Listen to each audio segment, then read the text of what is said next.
Una vez más, Argentina ha captado la atención del mundo. Y no se trata de su economía. Es por una razón mucho más profunda y fundamental que los extranjeros deciden no irse de este país. Un investigador estadounidense, tras 15 años estudiando culturas y convencido de que el individualismo y la eficiencia eran la única respuesta correcta, llegó a Argentina. Pensó que 3 semanas serían más que suficientes para su estudio. Sin embargo, terminó cancelando su vuelo de regreso. ¿La razón? Descubrió un país donde a la gente no se la deja sola. Mi nombre es David Richardson. Durante mi carrera, los temas que he abordado se centran principalmente en el individualismo, la eficiencia y el funcionamiento de los sistemas racionales en la sociedad moderna. Siempre he creído que una sociedad donde se garantiza la libertad individual, donde existen límites claros y donde se minimiza el desgaste emocional innecesario, es el estándar de una comunidad madura y avanzada. Compré un pasaje a Buenos Aires. Era parte de un proyecto para analizar las dinámicas sociales en países latinoamericanos que, a pesar de sus constantes fluctuaciones económicas, logran mantener una cohesión social envidiable e influyen culturalmente en toda la región. Argentina era, sin duda, un caso fascinante. Sin embargo, mi interés no estaba en los índices económicos ni en la popularidad de su fútbol o su música.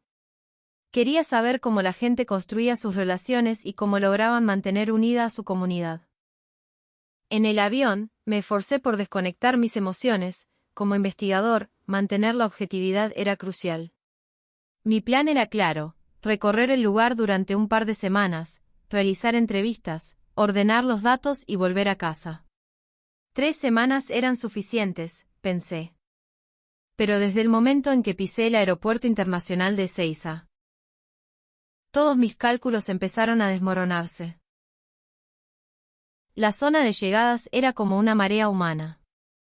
La gente arrastraba sus valijas a un ritmo diferente, y en sus rostros no veía la típica emoción del turista promedio, sino más bien expresiones de determinación, de pertenencia. No tenían caras de turistas. Mientras esperaba en la fila de migraciones, me puse a observar a mi alrededor. A mi lado, un hombre alemán de mediana edad repasaba un libro de español rioplatense. Detrás, una familia que hablaba inglés no parecía estar ahí por unas simples vacaciones. Esta gente venía a Argentina a instalarse, a buscar algo más. Esa idea me dio vueltas en la cabeza mientras pasaba los controles y esperaba mi equipaje. ¿Por qué tanta gente viene a Argentina? Si hablamos de tamaño económico, Estados Unidos o Alemania son inmensamente superiores. En bienestar social, los países nórdicos están a años luz. Si es por el clima o el entorno natural, hay muchísimos lugares en el mundo con características envidiables. Entonces, ¿por qué Argentina? Al salir del aeropuerto, tomé un taxi. El chofer, un hombre de unos 50 y tantos años, al escuchar mi español todavía algo oxidado, se rió con ganas y me empezó a hablar despacio pero sin pausa. Cuando le dije que venía de Estados Unidos, asintió con la cabeza y me dijo: «Che, últimamente están cayendo un montón de extranjeros por acá». Su tono mezclaba sorpresa y un orgullo inconfundible. Le pregunté por qué creía que venían tantos. El taxista se quedó pensando un segundo, me miró por el espejo retrovisor y me tiró: «¿Y porque acá se vive bien, no te parece?». Esa respuesta, tan simple, se me quedó grabada de una forma extraña. De camino al hotel, mirando el paisaje por la ventanilla, empecé a organizar mis preguntas. Quería entender por qué la gente venía a Argentina. Pero, lo que era aún más importante, ¿por qué tantos decidían quedarse y no irse más? Esos rostros que vi en Ezeiza. ¿Qué venían a buscar a este país? Un mejor trabajo. Nuevas experiencias. O algo que va mucho más allá. Al entrar en la ciudad de Buenos Aires, las calles rebalsaban de energía. Eran más de las 9 de la noche y la gente seguía a 1000 por hora. Los kioscos estaban iluminados a pleno, los bares y pizzerías desbordaban, y de las parrillas salía ese humo inconfundible del asado. Era una ciudad que no parecía dormir jamás. Sin embargo, la vibra era totalmente distinta a la de Nueva York o Los Ángeles. En Estados Unidos, ves un conjunto de individuos moviéndose a su propio ritmo, en su propia burbuja. Acá, en cambio, sentías que de alguna forma todos estaban conectados. Esa noche abrí mi cuaderno de notas en la habitación. Reescribí el objetivo de mi investigación: comprender la dinámica de las relaciones en la sociedad argentina. Identificar cómo equilibran el individuo y la comunidad. Y descubrir qué es lo que hace que la gente decida echar raíces aquí. Pero en ese momento no tenía idea. No sabía que para encontrar la respuesta a esas preguntas, todas mis creencias iban a temblar. Y mucho menos me imaginaba que mi estadía de 3 semanas se iba a transformar en algo muchísimo más largo. A la mañana siguiente me encontré con un conocido argentino. Era Martín, un profesor que había compartido grupo de investigación conmigo en la universidad en Estados Unidos. Hacía 5 años que había vuelto a Argentina y ahora daba clases en una universidad en Buenos Aires. Nos saludamos con un abrazo efusivo, muy a la costumbre local, y Martín me propuso ir a almorzar. Dejamos la charla de trabajo para después de comer, me dijo. Me llevó a una parrilla de barrio, de esas que no tienen grandes carteles pero sí mucha historia. Al entrar, el olor a carne asada y a leña te envolvía por completo. Las mesas eran de madera, lo suficientemente grandes para 4, y el lugar ya estaba lleno de gente hablando fuerte. Intenté buscar un menú, pero Martín simplemente miró al mozo y le dijo: tráenos una parrillada para compartir, bien completa, y unas papas fritas. Mientras esperábamos la comida, nos pusimos al día. Martín me confesó que no se arrepentía ni un solo día de haber vuelto a Argentina. Al principio le costó readaptarse a ciertas cosas, a la economía siempre impredecible, pero me aseguró que acá se sentía más en casa. Justo cuando le iba a preguntar por qué, el mozo trajo la comida. Y ahí apareció la primera pista. En el centro de la mesa no pusieron platos individuales servidos. Pusieron un brasero humeante, lleno de cortes de carne, achuras y chorizos, todo mezclado. No era un plato para cada uno. Martín agarró el cuchillo y el tenedor, cortó un pedazo de vacío, lo dejó en la tabla de madera central y me hizo un gesto con la cabeza, como diciendo: servite. Me quedé paralizado por un segundo. En Estados Unidos, esto es impensable. Comer todos de la misma tabla. Agarrar las papas fritas de la misma fuente en el centro. ¿Qué pasa con la higiene? ¿Y el espacio personal? Si alguien propusiera esto en mi país, la mayoría se sentiría profundamente incómoda. La regla básica es que cada uno tiene su plato y su porción. Incluso dentro de la misma familia, el plato individual es la norma sagrada. Pero no podía negarme. Martín ya estaba pinchando un trozo de carne con total naturalidad, y si miraba a mi alrededor, todas las mesas estaban haciendo exactamente lo mismo. Agarré mi tenedor lentamente. Pinché un trozo de carne del centro y me lo llevé a la boca. Estaba caliente, jugoso y espectacular. Y, extrañamente, no me sentí incómodo. Al contrario, la dinámica se sentía natural, cálida. Mientras comíamos, me dediqué a observar a los demás.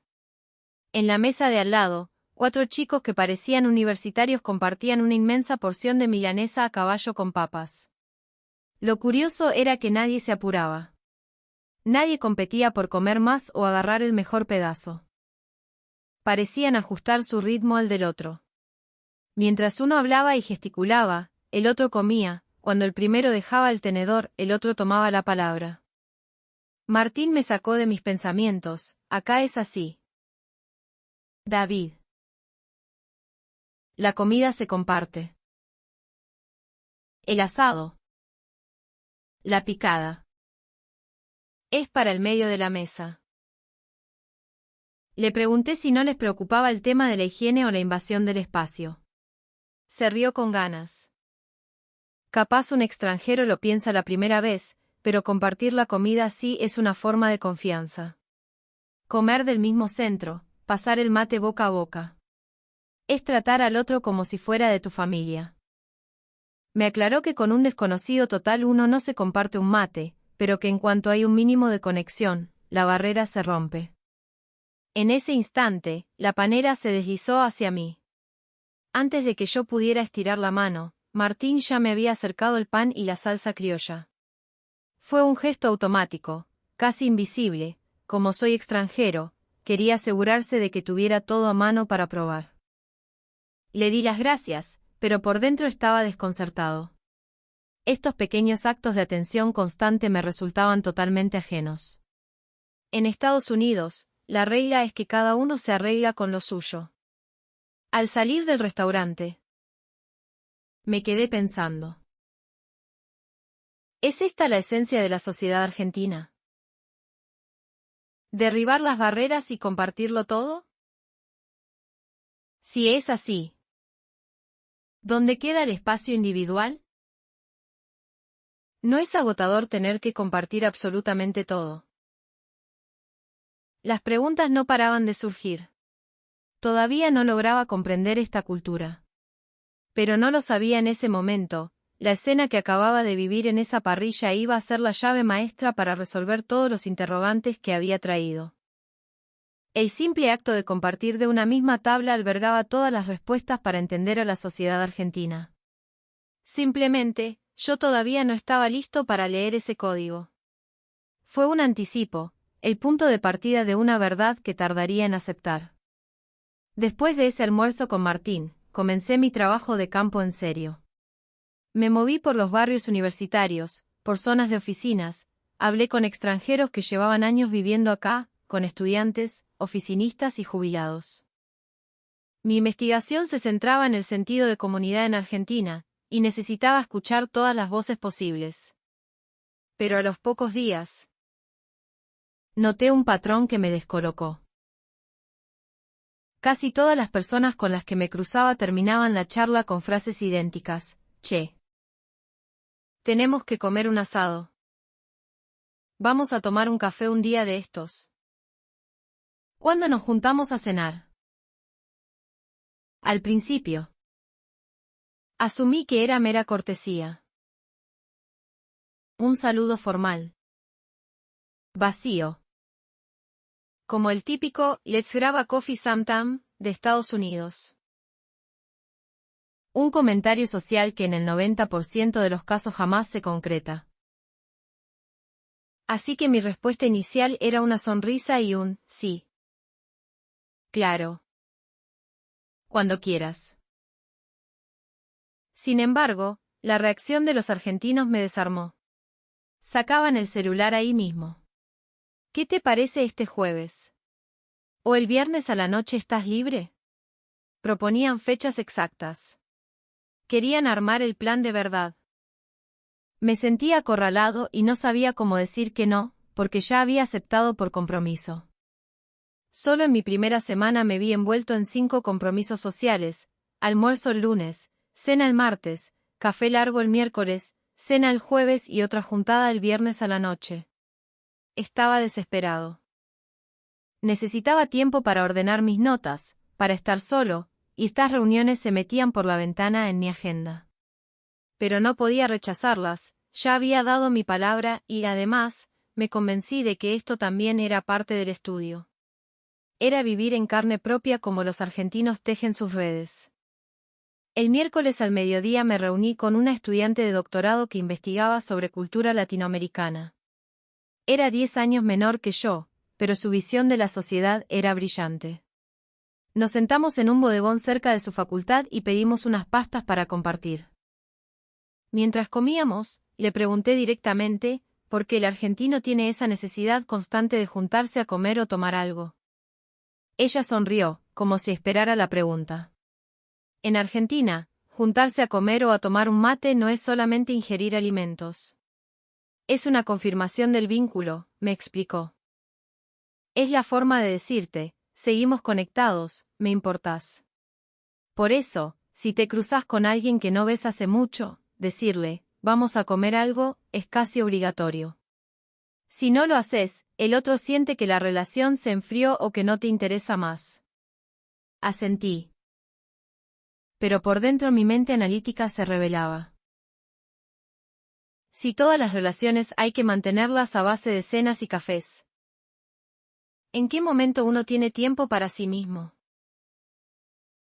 ¿No es un desgaste tremendo? Le di vuelta a la pregunta, en Estados Unidos. Yo veo a mis amigos cercanos tal vez una vez al mes. A veces cada 2 meses si estamos muy ocupados. Nos mandamos mensajes y ya está. ¿No es más eficiente? Me miró con los ojos muy abiertos. Casi escandalizada. ¿Y de verdad sentís que la relación se mantiene si pasan 2 meses sin verse la cara? Le respondí con mi lógica habitual, claro. Entendemos que todos estamos ocupados. No hace falta verse todo el tiempo para ser amigos. Si la amistad es real. El tiempo no la cambia. Pero mientras lo decía, sentí un ruido hueco en mis propias palabras. ¿Era tan así? Se mantiene intacta la relación. De todos esos amigos en Estados Unidos. ¿Con cuántos tengo un contacto realmente profundo y constante? El jueves a la noche tuve la experiencia que llevó mi choque cultural al límite. Decidí que necesitaba cenar solo. Fui a una pizzería de barrio cerca del hotel y me senté en una mesa para 2. Pedí un par de porciones de mozzarella y mi intención era comer en absoluto silencio. Procesando mis ideas. Pero la señora que me atendió, que parecía la dueña del lugar, me clavó una mirada extrañada. ¿Estás vos solo? Mi amor. Me preguntó. Le contesté que sí. Que cenaba solo. Su cara se transformó en una máscara de pura lástima. ¿No tenés amigos por acá? ¿Te dejaron plantado? Me puse nervioso. Le expliqué que no, que simplemente hoy tenía ganas de comer solo. Pero ella me siguió mirando con preocupación durante toda la noche. Noté que los comensales de las mesas vecinas también me miraban de reojo, con esa mezcla de curiosidad y pena. Me veían como un bicho raro, o peor, como alguien miserable. En ese momento lo entendí todo. En Argentina, comer solo no es una elección de estilo de vida, es una anomalía. Hacerlo acompañado es la configuración de fábrica. Quien come solo es porque no le quedó otra opción o porque está atravesando un mal momento. En Estados Unidos, el panorama es diametralmente opuesto. Comer solo es eficiente, normal, una muestra de independencia. Aprovechar el almuerzo para comer un sándwich frente a la computadora es el estándar del éxito. El viernes a la noche, cerrando mi primera semana, estaba física y mentalmente exhausto. 5 reuniones. Infinitas invitaciones a futuros asados. Miradas de lástima por querer cenar en paz. Tirado en la cama del hotel, mi mente era un torbellino. ¿Es sostenible esta cultura? ¿No se agota la gente? ¿Dónde está el santuario del espacio personal? En una red tan asfixiante, ¿cómo hace el individuo para respirar? Pero, al mismo tiempo, una revelación silenciosa se abría paso. En todos estos días, jamás me sentí solo. Estuve rodeado de personas, de charlas, de risas, de comida compartida. En Estados Unidos podía pasar una semana entera sin cruzar más de 2 palabras con otro ser humano, y lo llamaba independencia. ¿Era eso libertad o era aislamiento? ¿Era individualismo eficiente o una soledad disfrazada? Aún no tenía la respuesta. Pero sabía que mis preguntas se estaban volviendo cada vez más complejas. Al iniciar la segunda semana, mi lado académico tomó el control y llegué a una conclusión rígida: esta cultura de vínculos pegajosos es ineficiente. Lo anoté en mi cuaderno con letras mayúsculas. Es un sistema que desdibuja los límites personales. Impone un trabajo emocional innecesario y, a largo plazo, acumula fatiga en sus miembros. Era un análisis frío y objetivo. El lunes a la mañana me volví a cruzar con Martín. Me vio la cara y me preguntó si pasaba algo malo. Le fui brutalmente honesto. Le dije que había estado acorralado por invitaciones toda la semana, que me sentía sin un segundo de espacio personal, y que ni siquiera tenía tiempo para ordenar mi investigación. Martín me miró con una sonrisa comprensiva. Pero me retrucó, es que así funcionamos acá. David. Las relaciones no se mantienen solas. Hay que ponerles el cuerpo y el tiempo. Yo no me quedé callado. ¿Y qué pasa con la eficiencia personal? En Estados Unidos respetamos el tiempo del otro y mantenemos relaciones perfectamente funcionales sin invadirnos. Él negó con la cabeza lentamente. Es que hablamos de dos tipos de relaciones diferentes. Acá. Un vínculo no es solo conocerse y llevarse bien. Significa darle al otro el permiso de meterse un poco en tu vida. De intervenir. Esa respuesta me pareció aún más problemática. ¿Por qué alguien debería tener permiso para intervenir en mi vida? ¿Es eso sano? Esa misma tarde. Encerrado en el hotel. Redacté el borrador de mi informe. El título era lapidario: el exceso de mentalidad comunitaria en la sociedad argentina y sus patologías. Enumeré 3 problemas fundamentales. Primero, la ambigüedad de los límites personales. Compartir el mate. Comer del centro de la mesa. La necesidad imperiosa de estar acompañado y juzgar a quien busca soledad. Argumenté que esto era una invasión a la libertad individual. Segundo, la exigencia del trabajo emocional. La obligación de mostrarse siempre disponible.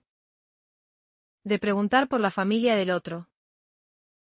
De sonreír aunque estés agotado o quieras estar solo. Esto, según mi análisis, generaba un estrés crónico e invisible. Tercero, la ineficiencia del tiempo. Una cena, un asado, un café. Nunca duran menos de 1 hora y media o 2. Si te juntas 5 veces por semana, son casi 10 horas. Al mes, 40 horas. Si ese tiempo se invirtiera en actividades productivas o desarrollo personal, los resultados serían incalculables. Bajo la lupa estadounidense, este modelo era un fracaso absoluto en términos de optimización. El martes almorcé con otro académico. Un sociólogo argentino que había vivido 10 años en Chicago y había regresado.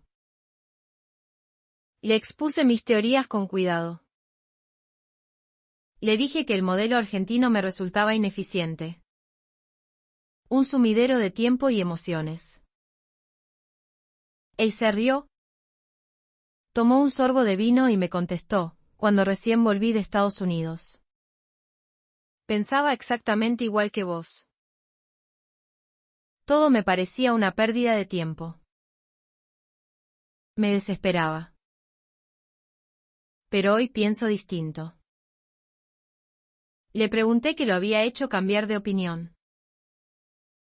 Me miró fijo y dijo algo que me descolocó. Descubrí que hay cosas vitales que la eficiencia simplemente no puede explicar. No lo entendí. ¿Acaso la eficiencia no es el motor del mundo moderno? Optimizar el tiempo, maximizar recursos, eliminar gastos inútiles, elevar la productividad personal. ¿No es esa la definición de progreso?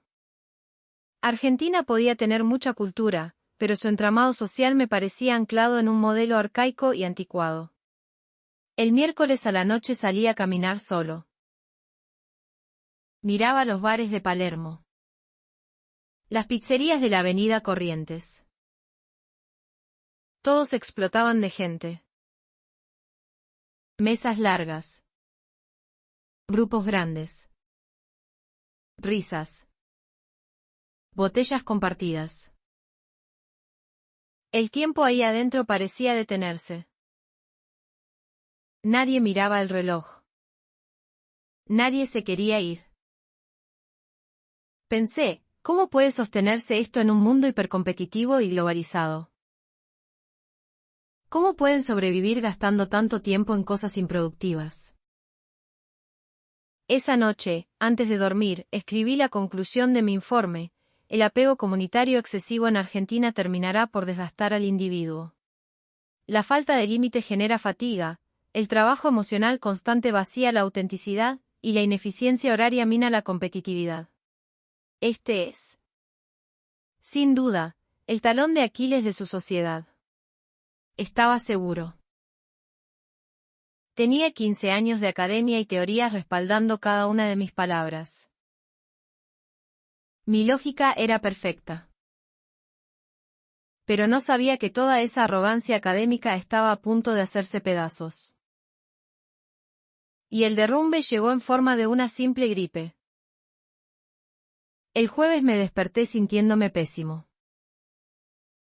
La garganta me quemaba y la cabeza me pesaba toneladas. Al principio pensé que era solo cansancio acumulado. El estrés de las entrevistas y el choque cultural. Pero al mediodía, el panorama empeoró. Volaba de fiebre y me dolía cada músculo del cuerpo. Tuve que cancelar todo. Quedé postrado en la cama del hotel, sin energía siquiera para levantarme a buscar agua. Sabía que había una farmacia a media cuadra, pero mi cuerpo se negaba a responder. Me quedé mirando el techo, tiritando. Si esto me hubiera pasado en Estados Unidos, el protocolo era claro: pedir medicinas por una aplicación, aguantar en silencio y esperar a que pase. Estar enfermo solo era la norma. Como adulto independiente, uno resuelve sus propios problemas. Jamás se me cruzaría por la cabeza pedirle ayuda a nadie, eso sería ser una carga, mostrar vulnerabilidad, cruzar el límite del espacio del otro. El viernes a la mañana me sentía peor. La fiebre no bajaba y empecé con una tos fuerte. Intenté levantarme y casi me caigo del mareo. Agarré el celular y vi varios mensajes de WhatsApp. Eran personas que había conocido estos días, preguntando si nos juntábamos o cómo andaba. No tenía fuerzas ni para tipear, así que los ignoré. Una hora después, entró un mensaje de Lucía, la estudiante de doctorado con la que había comido pastas el miércoles. El mensaje era breve: David, ¿seguimos en pie para el almuerzo de hoy? Con un esfuerzo tremendo. Le respondí: mil disculpas. Lucía. Estoy con fiebre y me siento muy mal. No voy a poder ir. Su respuesta fue instantánea: uy. ¿Qué tenés? ¿Te duele algo más? Le contesté cortante: creo que es una gripe fuerte. Gracias por preguntar. Bloqueé el celular y cerré los ojos, asumiendo que la interacción había terminado. Como dictaría la lógica de mi país. Menos de media hora después, sonó el teléfono de mi habitación. Era la recepción, avisándome que tenía una visita.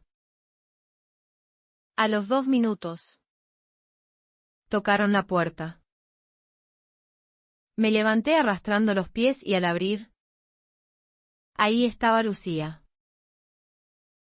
Tenía una bolsa de farmacia en una mano y una bolsa de supermercado en la otra. La miré, estupefacto. ¿Qué haces acá? ¿Cómo sabías mi hotel? Le pregunté a Martín, me dijo, como si fuera lo más normal del mundo. Y sin esperar invitación, pasó a la habitación. Sacó cajas de la farmacia, paracetamol, ibuprofeno, unas pastillas para la garganta. De la otra bolsa sacó botellas de Gatorade, agua mineral y un paquete con una sopa de fideos que había comprado en un local cercano. Yo balbuceaba, muerto de vergüenza. Lucía. Por favor. No hacía falta. ¿De verdad? Me las puedo arreglar solo. Es una molestia gigante. Ella ni me miró. Fue directo a organizar las cosas en la pequeña mesa. Sirvió la sopa caliente en un plato que le pidió al servicio de cuarto, me alcanzó una botella de agua y sacó las pastillas. Me miró, se cruzó de brazos y me dijo con tono de madre, sentate y come un poco de sopa. Las pastillas te las tomás después, con el estómago lleno. Yo no podía salir de mi asombro. Lucía. ¿Por qué estás haciendo esto? Apenas nos vimos una vez en la vida. Ella me miró ladeando la cabeza, genuinamente confundida por mi pregunta. Estás enfermo y tirado en una cama. David. ¿Cómo te voy a dejar solo? Es obvio que alguien tenía que venir a darte una mano. Me quedé sin palabras. Mi cerebro colapsó. En Estados Unidos esto es ciencia ficción. Alguien que no es de tu familia. Que no es un amigo de toda la vida. Jamás cruzaría la ciudad para cuidarte porque sí. Lucía se quedó unos 40 minutos. Esperó a que yo tomara la sopa. Se aseguró de que tragara las pastillas. Metió las bebidas en el frigobar, tiró la basura y antes de irse me miró fijo. Cualquier cosa que necesites, me mandás un mensaje, a la hora que sea. Capaz mañana a la tarde paso a ver cómo seguís. Yo solo podía repetir, gracias. ¿Perdón? Muchas gracias. Pero ella me miraba con una expresión de, deja de pedir perdón por estar enfermo. Cuando la puerta se cerró, me dejé caer en la cama. Mi cabeza era un caos. ¿Qué acababa de pasar? ¿Cuál era la motivación oculta? ¿Qué ganaba ella con esto? Toda mi estantería analítica de individualismo, eficiencia, barreras personales y trabajo emocional había saltado por los aires. Ella había usado su tiempo, su dinero y su energía en ayudarme, sin ninguna obligación moral ni contractual. Y entonces, en el silencio de esa habitación de hotel en Buenos Aires, tuve una epifanía brutal. Me di cuenta de que todos mis análisis de las últimas 2 semanas eran basura. No estaban equivocados, estaban incompletos. Había mirado a la sociedad argentina con el lente equivocado. Medí el tiempo compartido, los asados, los mates y las juntadas con un cronómetro de eficiencia corporativa. Calculé el costo, pero jamás vi el valor real. Esta cultura no se puede entender desde un escritorio. No entra en una planilla de Excel. Tenés que poner el cuerpo para entenderla. Tenés que estar quebrado. Débil. Enfermo y solo en una cama para que el verdadero significado de este país se te revele en la cara. Los argentinos no se juntan a comer porque les sobre el tiempo. No comparten el mate porque ignoren la higiene. Lo hacen porque están tejiendo una red invisible. Cada asado, cada che, venite, cada café, es una forma de decir, estoy acá. Te estoy viendo. Por eso les preocupa tanto la persona que come sola, porque en su código cultural, estar solo significa estar desprotegido, significa que cuando caigas, no va a haber nadie para levantarte. Abrí mi notebook. todavía temblando por la fiebre. Busqué mi flamante informe, el exceso de mentalidad comunitaria en la sociedad argentina y sus patologías. Miré las palabras: ineficiente, invasivo, desgaste emocional. Cerré el archivo de golpe. No lo borré. Pero supe que jamás publicaría esa estupidez. Esa noche, la fiebre bajó. Fue por las pastillas, seguro. Pero, si les soy sincero, fue por algo más. El simple hecho de saber que alguien se había preocupado por mí, que alguien había cruzado la ciudad para no dejarme solo, fue una cura para el alma. Descubrí que no estar solo cuando sos vulnerable es el corazón de esta cultura. Es un valor que ninguna métrica de eficiencia puede calcular. Es una red de seguridad emocional que el dinero no puede comprar. Al lunes siguiente. ¿Ya recuperado? Retomé mi trabajo de campo. Pero mis ojos habían cambiado. Ya no era el científico frío evaluando ratones de laboratorio, era alguien tratando de entender profundamente. Caminaba por las mismas avenidas de Buenos Aires, veía los mismos bares, pero todo tenía otro color. Martín me invitó a almorzar de nuevo y volvimos a la misma parrilla. Cuando el mozo trajo la tabla de madera llena de carne al centro de la mesa, esta vez no dudé ni un milímetro. Agarré mi tenedor, pinché un trozo directamente de la tabla y me lo llevé a la boca. Martín sonrió de lado. Te estás argentinizando, David. Asentí, pero era mucho más que costumbre. Era entendimiento.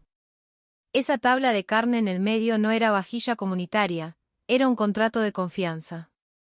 Comemos de lo mismo, somos parte de lo mismo. Era la materialización de un pacto silencioso. 2 semanas atrás, habría pensado en los gérmenes. Hoy, veía el abrazo invisible. En medio del almuerzo, Martín me preguntó por mi salud. Le conté que gracias a la aparición salvadora de Lucía, estaba a 10 puntos. Se rió fuerte y me dijo, ¿y qué te esperabas? Boludo. Acá no te vamos a dejar tirado. Le di las gracias desde el fondo de mi corazón y le confesé, creo que recién ahora estoy empezando a entender por qué son así. Martín se puso un poco más serio y me explicó, en Argentina, el problema del otro es también mi problema. Si alguien cae, lo levantás, porque mañana la vida te da vuelta la cara y el que está en el piso sos vos. Somos nuestra propia red de contención. No seremos el país más ordenado del mundo, pero somos un país seguro a nivel humano. Esa frase me caló hasta los huesos. No somos eficientes, pero somos seguros. El martes a la noche invité a Lucía a cenar para agradecerle formalmente. Ella no paraba de decir que era una exageración, que no había hecho nada del otro mundo. Pero yo necesitaba decírselo. Le pregunté directamente, Lucía, a un extranjero que apenas conocías, ¿por qué lo cuidaste así? Me miró pensando un segundo, revolviendo su café. Justamente por eso, David. Porque sos extranjero. Estás lejos de tu casa. No tenés a tu familia acá. No tenés amigos de toda la vida para que te alcancen un paracetamol. Si yo no iba, ¿quién iba a ir? Me quedé mudo. Esa era la forma de ser argentina. Al que está más solo, se lo abriga más. Al más débil no se le da la espalda. Se lo mete adentro del círculo. El miércoles entrevisté a un grupo de universitarios en un bar cerca de la UBA. Eran 4 chicos de carreras distintas, todos explotados de parciales y estrés. Sin embargo, me contaron que se juntaban a tomar cerveza y comer pizza todos los viernes, sin falta. Les pregunté por qué perdían ese tiempo tan valioso en vez de estudiar. Uno de ellos me miró y me dijo, David, si no tenemos este momento, nos volvemos locos. La facultad te mata, no sabes si vas a conseguir laburo, el país es un quilombo. Pero venir acá, cagarnos de risa un rato y compartir una grande de mozzarella, es lo que nos salva. Si me encierro solo a estudiar, me deprimo. Otra chica sumó, es como que nos dividimos el peso de la semana entre los 4. Dividirse el peso de la semana. No dejar que el otro cargue con su vida solo. Si la mochila pesa, la agarramos un rato cada uno. Ese era el secreto del motor social argentino. No es eficiente, pero es inquebrantable. Es la terquedad de no soltarle la mano al de al lado antes de que se caiga. El jueves me junté con el sociólogo de nuevo.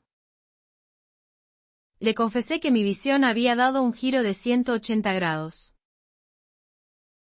Se sonrió y me preguntó, ¿y qué viste ahora que no viste antes? Le fui sincero, pensaba que la cultura de estar siempre pegados era una invasión al individuo. Una pérdida de tiempo. Ahora entiendo que no es invasión. Es hacerse cargo del otro. Es responsabilidad afectiva colectiva. Él asintió con firmeza. La pegaste. Argentina pone la conexión humana por encima del aislamiento individual. Y sí. A veces te ahoga. A veces te agota. Pero a la hora de la verdad, sabes que nunca vas a caer al vacío solo. El viernes a la noche, en la soledad de mi habitación, escribí mi verdadera conclusión. En Argentina, arreglársela solo no es una virtud, es una tragedia. Pedir ayuda y ofrecerla es la moneda corriente. Mostrarte vulnerable no es motivo de vergüenza, porque todos entienden que la vida golpea fuerte. Y saber que cuando estés roto no vas a estar solo. Es la fuerza nuclear de esta cultura.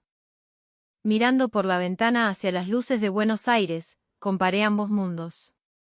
En Estados Unidos, el adulto ideal es un lobo solitario, independiente, que no necesita de nadie. En Argentina, el adulto ideal es el que está conectado, el que sabe pedir ayuda y el que sabe darla. ¿Cuál modelo es el correcto? Dejé de buscar un ganador. Ambos tienen su luz y su sombra. Pero por primera vez en mi vida, sentí un respeto absoluto, una profunda reverencia por la forma de vivir de los argentinos. Podrán no ser el reloj suizo de la eficiencia. Podrán vivir en el caos. Pero tienen un sistema donde no se permite que el ser humano se pudra en la soledad. Y eso, en el siglo XXI, vale 1000 veces más que cualquier estadística de productividad. En Estados Unidos, las relaciones se construyen como contratos. Documentos. Límites claros. Abogados. Derechos y obligaciones. Si se rompe la regla, entra la ley. Es seguro. Pero es de hielo. Las relaciones son transacciones. En Argentina, el contrato se firma en la mesa. Comiendo de la misma tabla. Compartiendo el mate.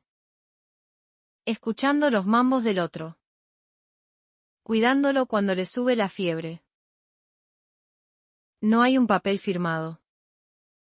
Pero hay un pacto de sangre y empatía infinitamente superior, el pacto de no dejarte tirado. Por eso la gente viene a Argentina y no se quiere ir. Los rostros que vi en el aeropuerto de Ezeiza no venían buscando el sueño americano del dinero. Venían buscando el sueño humano de pertenecer. Venían a una sociedad que te abraza.